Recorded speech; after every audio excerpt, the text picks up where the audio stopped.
Olá, eu sou o Thiago Ramires, eu sou produtor e gestor cultural na Burburinho Cultural Produções e no Casarão Floresta, um espaço de eventos aqui no Rio de Janeiro, no Cosme Velho.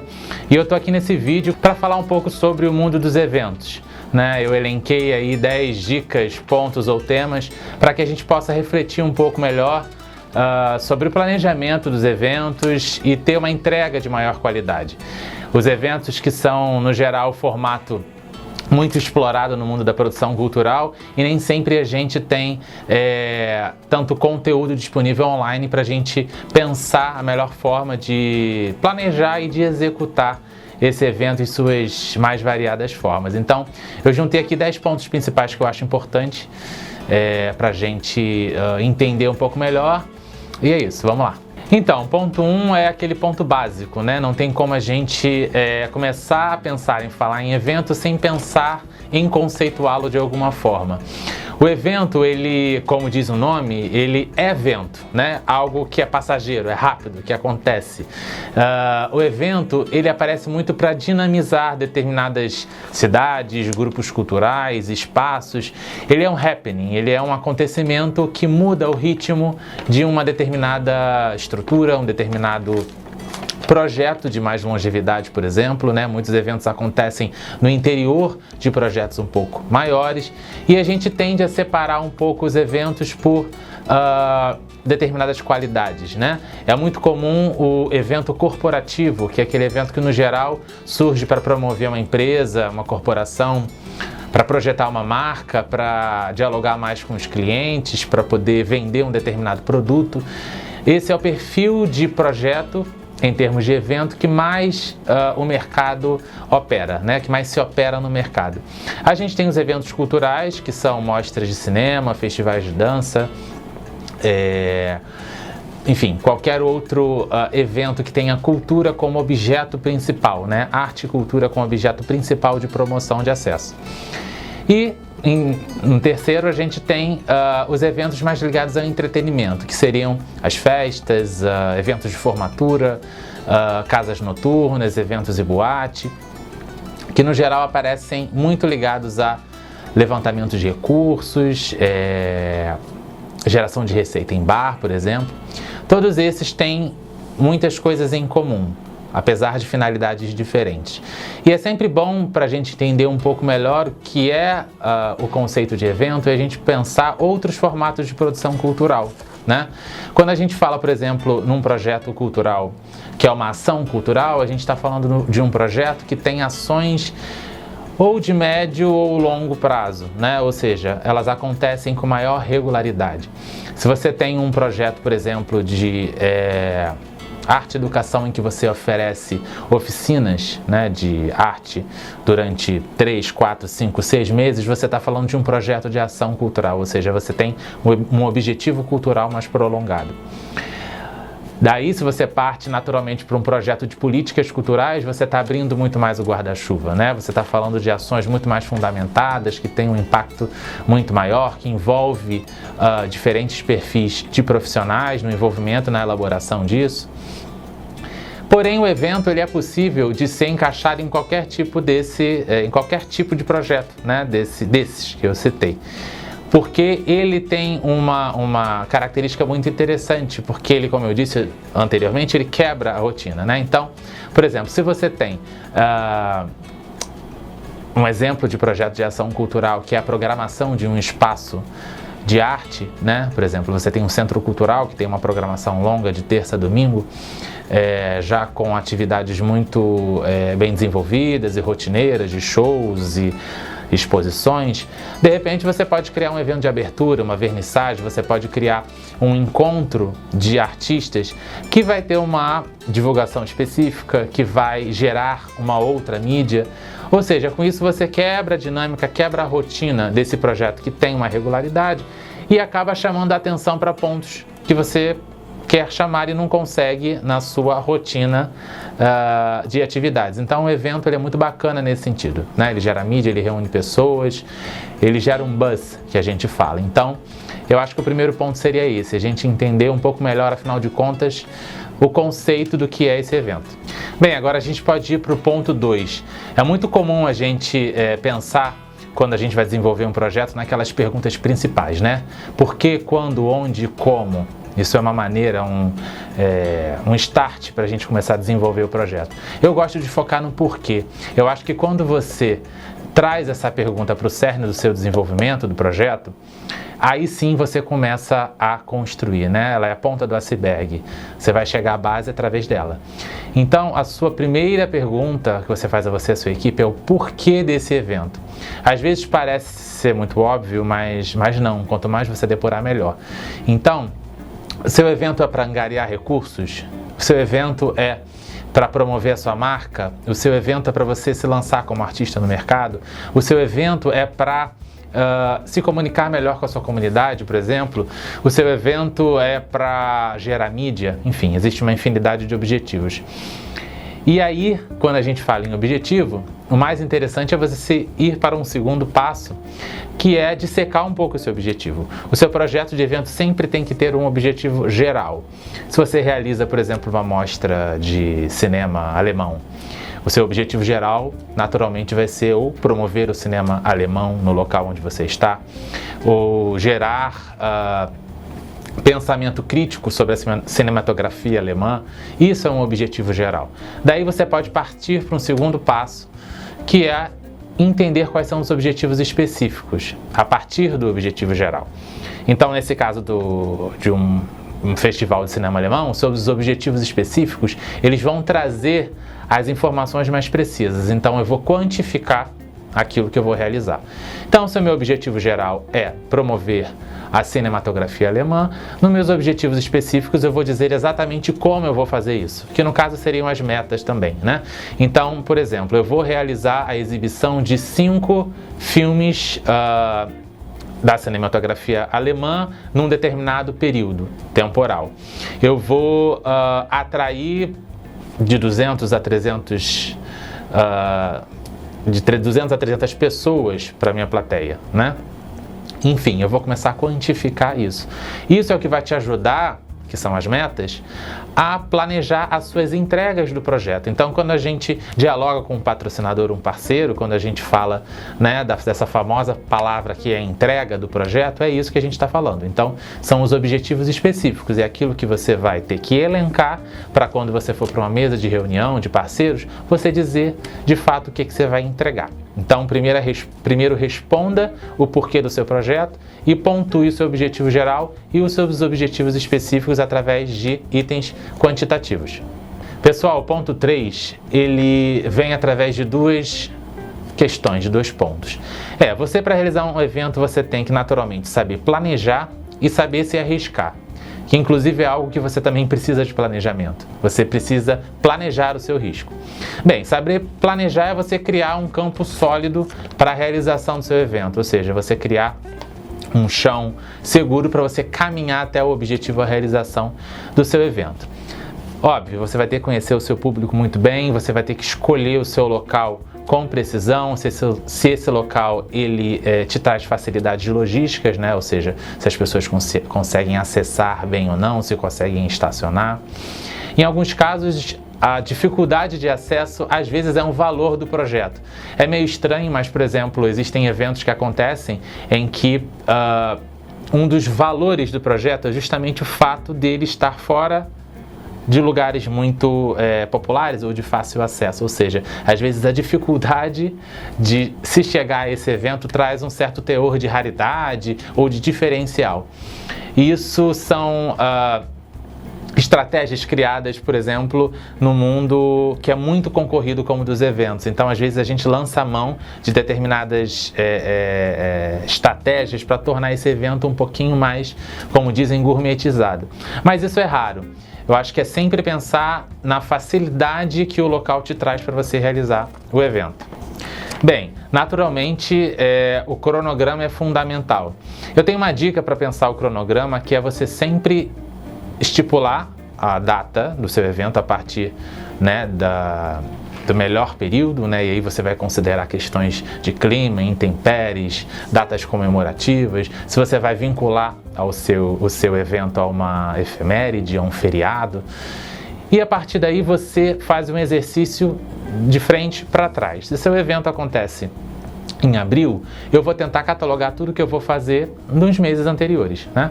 Então, janeiro, fevereiro, março, eu vou dissecar as minhas ações. E aí eu vou fazer um plano de ações a partir das minhas datas. Ou seja, eu vou definir tudo que eu preciso realizar para que eu chegue ao evento. Isso é o cronograma. Essa é uma maneira, uma solução interessante de você pensar o seu cronograma. São todas as ações de frente para trás. Algo muito importante que poucas pessoas fazem: planejem os seus riscos. Por exemplo, se eu vou realizar um evento em que eu ter uma área aberta é parte fundamental da promoção do meu evento, do que eu quero entregar para o meu público, eu vou ter que fazer um plano de risco com relação, óbvio, à chuva, né? E aí como que eu faço isso? Eu vou escrever, eu vou criar uma planilha, eu vou criar um documento em que eu relato as minhas ações em casos de determinados riscos. Esse é o plano de risco. Então, nesse caso, né, de uma área aberta, qual seria o meu maior risco? Seria a chuva. E aí eu já me preparo para isso, né? Em caso de chuva, eu vou elencar qual fornecedor que pode me ajudar com mais facilidade a me entregar uma lona, né, por exemplo, uma cobertura. Eu vou elencar uma solução 2, por exemplo, ter um local parceiro que possa abrigar minha atividade em espaço aberto. E aí eu já vou colocar ali o nome desses contatos, quem é esse fornecedor, como é o acesso, de repente eu já faço um prévio contato. Ou seja, isso é um plano de risco que você pode fazer com vários riscos que o seu evento possa ter, né? De repente falta bebida, então eu já elenco qual é o fornecedor de bebida mais próximo e como que eu posso acessar ele em caso de algum problema. Então o planejamento de riscos é fundamental para você tentar minimizar muitos problemas que acontecem em eventos. Um outro exemplo, né? Você tem algum problema que você tem que retornar para os compradores os ingressos. E daí, óbvio, você já vai se planejar com antecedência. Um risco que acontece muitas vezes é você ter que devolver o ingresso. Então você já vai estudar com o fornecedor de tickets como que isso pode ser feito, você já vai preparar o seu público e assim você consegue ter um pouco mais de conforto e tranquilidade até a chegada da data do seu evento. E é claro, gente, que com relação ao planejamento, vocês podem acessar na internet uma série de conteúdos, etapas específicas sobre isso. Mas o que eu queria atentar aqui é como que arriscar também faz parte. Se você não consegue ou não, enfim, não compra a ideia de arriscar, não tem como se fazer um evento. Por mais que você tenha um planejamento muito bem feito, tenha uma equipe de fornecedores muito boas, a adversidade sempre acontece. Então o máximo que você pode fazer é se preparar para esses riscos, porque o risco está aí, né? Todo evento, no geral, ele é um negócio, ele é um empreendimento. E quem não consegue arriscar, realmente é muito difícil lançar um evento no mercado. Gente, outro ponto fundamental é o ponto 4, que é o entendimento do seu público. Quanto mais você lançar mão de ferramentas de pesquisa do público que você atingir, mais você vai conseguir desenvolver uma série de ações do seu evento. Naturalmente, o plano de comunicação depende disso, mas também outras atividades do evento. Por exemplo, decoração, o tipo de relacionamento ou de recepção que você vai ter com o seu staff. Tudo isso tem a ver com o perfil do público. Então, tente minimamente criar uma estratégia de pesquisa. Joga no Google, pesquisa os lugares que o seu público de interesse costuma frequentar. E daí você vai poder partir para o ponto 5, que é mergulhar no plano de comunicação. Bem, o ponto 5 é outro ponto fundamental, que é a comunicação do seu evento. Antigamente a gente pensava muito em realizar ações que pudesse ao máximo levar a informação do seu evento para todo e qualquer público. Hoje, com as novas diretrizes, as novas formas de se comunicar, a gente pensa muito mais em qualidade do que quantidade. Até mesmo porque as mídias sociais, que são os espaços que mais são utilizados para operar a comunicação de um evento, ela funciona por recortes de público, né? Então, se você traça uma boa campanha de público, você vai investir recursos que muitas vezes são escassos. As redes sociais e a lógica, né, da comunicação por target, por públicos definidos, é naturalmente a sua forma mais precisa de lançar um plano de comunicação. Então, mais qualidade, menos quantidade. Se comunique exatamente com o público que você quer. E para isso você vai ter que entender melhor esse público, né? Ou seja, como discursar para esse público, como se comunicar para esse público. E uma forma de entender quem é esse seu interlocutor é você pesquisar na rede, em outros meios de comunicação, como que no geral eles se comunicam. Se é um público mais conservador, menos conservador, se é um público que gosta de humor, se é um público mais clubber, se é um público mais vanguarda, se é um público com mais ou menos de idade, se é um público mais infantilizado, por exemplo, você vai poder, com isso, traçar o seu plano, inclusive de comunicação visual, né? Como que você vai apresentar, abrir o seu evento, como que vai ser o texto do seu evento no Facebook. Isso é fundamental para que o seu público entre e tenha uma primeira impressão, se ele vai ou não participar do seu evento. Então, o plano de comunicação, ele gira muito em torno da criação de uma persona. Tenta criar uma espécie de personagem, que é a pessoa com quem você vai falar. Como é que é o seu público-alvo? Como é que é o cabelo? Como é a roupa? Que lugares ele costuma frequentar? Quais são os gostos? O tipo de bebida? O tipo de comida? Com isso você cria uma espécie de personagem. Uma persona que é com quem você vai passar a se comunicar, e isso vai pontuar todo o seu plano de comunicação, seja no texto escrito, nas redes sociais, quanto na comunicação visual, no seu design, inclusive no evento em si, como que o seu hostess, né, o seu receptivo, o seu barman, sua equipe de barman, seu staff, vai tratar esse público para que ele saia do evento entendendo que o evento foi de fato feito para ele. Gente, o item 6 é um item muito delicado, que é o item relativo aos fornecedores. Se você tem uma boa equipe de fornecedores, sem dúvida você tem mais de 50% do seu evento resolvido. Se você está contratando um fornecedor novo ou se você está começando no mercado, você tem que estudar o histórico desse fornecedor. Você tem que entender o site dele, as redes sociais e principalmente conversar com outros pares, ou seja, outros realizadores como você, para entender se o histórico desse fornecedor é idôneo, se eles têm uma boa entrega, se o trabalho é de fato de qualidade, né? Mesmo que às vezes seja um pouco mais caro do que outros fornecedores, para que você possa ter um conforto. A pior coisa é você planejar, executar o evento, chegar à realização do evento em si, e você, enquanto profissional, não se sente confortável com o que está acontecendo. Então, vai ser muito difícil que o seu evento apresente para o público uma naturalidade, uma fluidez. O seu público, que não é bobo, ele vai perceber, né, quando as coisas não estão funcionando, e a gente sabe que a crítica é sempre mais presente do que o elogio. Então, estude o seu fornecedor. É claro que às vezes a gente comete erros, nem sempre a gente tem tanta sorte assim, mas quanto mais a gente pesquisa, traça um diálogo sincero, uma relação sincera e profissional acima de tudo, é muito possível que você também tenha uma resposta assim do seu fornecedor. Pessoal, o item 7 é um dos mais importantes que, principalmente os produtores em início de carreira ou médios ou de pequeno porte, não costumam fazer, que é realizar contratos. Vocês precisam formalizar contratos com os seus fornecedores, ainda mais se forem com relação a valores maiores. Essa é a única forma de você gerar o mínimo de confiabilidade no que vai ser entregue. Se você não consegue, com a sua equipe ou você mesmo, desenvolver isso, tente pedir ajuda, porque depois, quando o problema vem, algo muito pior pode acontecer.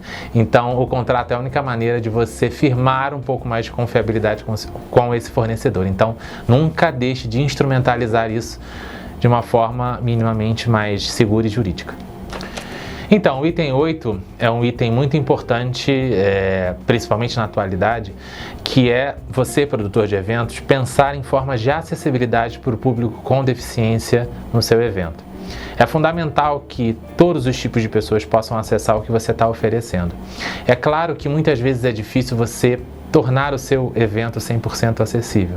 Então, o que eu indico é que você possa escolher no mínimo uma ou duas formas de tornar o seu evento mais acessível. Se você vai produzir um conteúdo em braille, se você vai ter um intérprete de Libras no seu evento, se você vai contratar audiodescrição, ou até mesmo ter mediadores, pessoas capacitadas que vão auxiliar uma melhor fruição desse público a tudo que você está oferecendo. É claro que rampas de acesso ou espaços de locomoção para pessoas com mobilidade reduzida acaba sendo meio que o óbvio, mas tente sair um pouco do óbvio para que você possa de fato tornar o seu evento mais inclusivo. Outra ação muito interessante é você poder capacitar toda a sua equipe para lidar com esse público, que no geral não é um serviço caro. Você pode ter uma pessoa especializada que vai fazer um dia de workshop ou de capacitação para que a sua equipe, principalmente de receptivo, staff, mas eu indico todos no geral, possam receber esse público e deixá-los o mais à vontade possível, para que eles se sintam parte daquilo e se sintam de fato iguais a todos os outros que estão participando do seu evento. Ou seja, que não haja nenhum tipo de marca de separação entre um público que está ali precisando de muita assistência e outro que não. Então, nesse caso, eu estou falando de ações de inclusão, iniciativas inclusivas, para que o seu evento seja mais humano e ainda por cima você consiga ter aí uma promoção do seu evento de forma muito positiva. Então, o item 9 é um item que você deve pensar de forma muito dedicada, principalmente quando você realiza eventos no Brasil, que é um país onde poucas pessoas têm condições de acessar eventos, pagar ingressos, etc. Que são ações de democratização de acesso. Tenta pensar um pouco em como você pode tornar o seu evento de fato mais acessível. Você pode desenvolver políticas de preços mais reduzidos, você pode dialogar com públicos que precisam mais, ou que tenham mais dificuldades, que precisam acessar esse evento, mas não têm condições de arcar com o ingresso inteiro, então você pensa pacotes. De repente, dialogar melhor com estudantes, grupos de idosos, grupos, enfim, com menos condições de acessar o seu evento. Então, o seu evento adotar uma política de democratização de acesso, além de ser também uma promoção positiva, como as políticas de acessibilidade, é algo que vai, inclusive, tornar o seu evento mais popular, que vai trazer mais gente, vai deixar ele mais cheio, e com isso vai se desdobrar em vários outros ganhos, além dos sociais e humanos.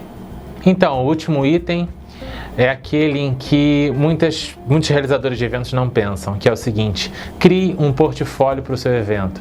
Registre, tire fotos, imagens, vídeos e organize isso como um legado do seu evento.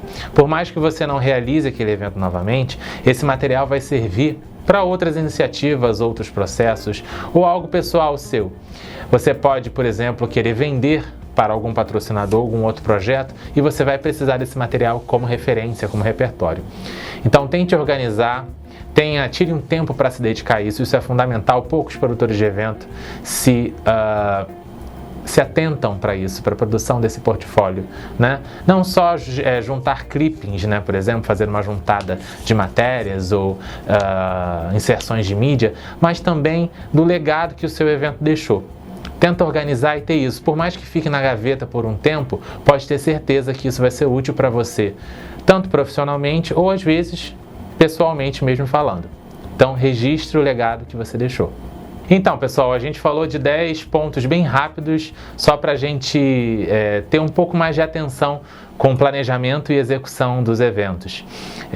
Eu sou o Thiago Ramires, produtor e gestor cultural na Burburinho Cultural, e no Casarão Floresta, que é um espaço de eventos onde a gente pratica muito desses temas que a gente falou aqui nesse vídeo. Então, se você quiser conhecer um pouco o Casarão, seja para visitar, realizar um evento, é só você entrar no link que está aqui, que você vai poder conhecer o espaço, que também é o Estúdio Floresta, um estúdio de música muito bacana no Cosme Velho. Então é só você chegar lá e quem sabe você vai poder praticar aí esses 10 pontos como realizador lá no Casarão Floresta.